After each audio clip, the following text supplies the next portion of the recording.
Luar biasa, kerugian negara dalam kasus korupsi bansos COVID-19 disebut bisa mencapai 2 triliun rupiah.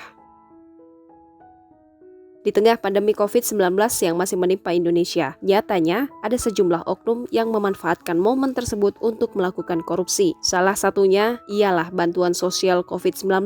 Penyidik nonaktif Komisi Pemberantasan Korupsi Andre Dedi Nainggolan menyebut kasus suap bantuan sosial COVID-19 yang menyeret ex-Menteri Sosial Juliari Peter Batubara berpotensi merugikan negara hingga 2 triliun rupiah. Hal itu disampaikan ex-Kepala Satuan Tugas Penyidik kasus suap tersebut dalam diskusi yang diselenggarakan Indonesia Corruption Watch atau ICW pada Selasa 6 Juli 2021. Andre mengatakan timnya menemukan data yang mengindikasikan bahwa nilai sembako yang disalurkan ke masyarakat disunat hampir setengah dari total Rp270.000 per paket. Ia mengatakan ada salah satu perusahaan yang menyediakan bansos dengan nilai Rp170.000 per paket. Dari data itu, Andre mengasumsikan ada Rp90.000 uang negara yang menguap dari setiap paket bansos. Bila nilai itu dikalikan dengan total paket bansos, maka nilai kerugian negara diperkirakan mencapai 2 triliun rupiah. Tetapi, ia tidak bisa lagi menyidik perkara tersebut karena disingkirkan lewat tes wawancara kebangsaan sebagai syarat alih status menjadi pegawai aparatur sipil negara. Andre pun menyebut uang yang diterima Juliari Batubara belum semuanya terungkap. Ia mengibaratkan duit suap sebanyak 32 miliar rupiah yang didakwakan diterima Juliari sebagai uang rokok. Ia menggunakan istilah uang rokok untuk duit miliaran rupiah guna menggambarkan masifnya korupsi bansos dibandingkan yang berhasil diungkap timnya. Andre mengungkapkan total anggaran untuk penyediaan bansos sebesar 6,8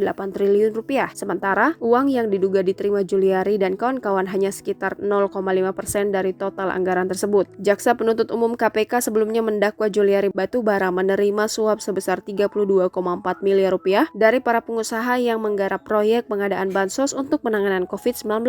Uang pelicin itu diduga diberikan kepada Juliari terkait dengan penunjukan sejumlah perusahaan penggarap proyek bansos COVID-19, diantaranya yaitu PT Pertani, PT Mandala Hamonganan Sud, dan PT Tiga Pilar Agro Utama. Tetapi sebenarnya dalam penyediaan bansos ada sekitar 109 perusahaan yang ditunjuk untuk menyediakan bansos. Andre mengatakan ada dugaan bahwa paket yang dikerjakan perusahaan lainnya sebenarnya dikuasai pejabat lain selain Juliari dan pejabat di Kemensos. Ia juga mengatakan banyak perusahaan tidak memiliki kompetensi dalam penyediaan sembako. Bahkan ada beberapa perusahaan yang baru muncul saat proyek pengadaan bansos berjalan, sehingga mereka kembali menunjuk subkontraktor untuk menyediakan barang.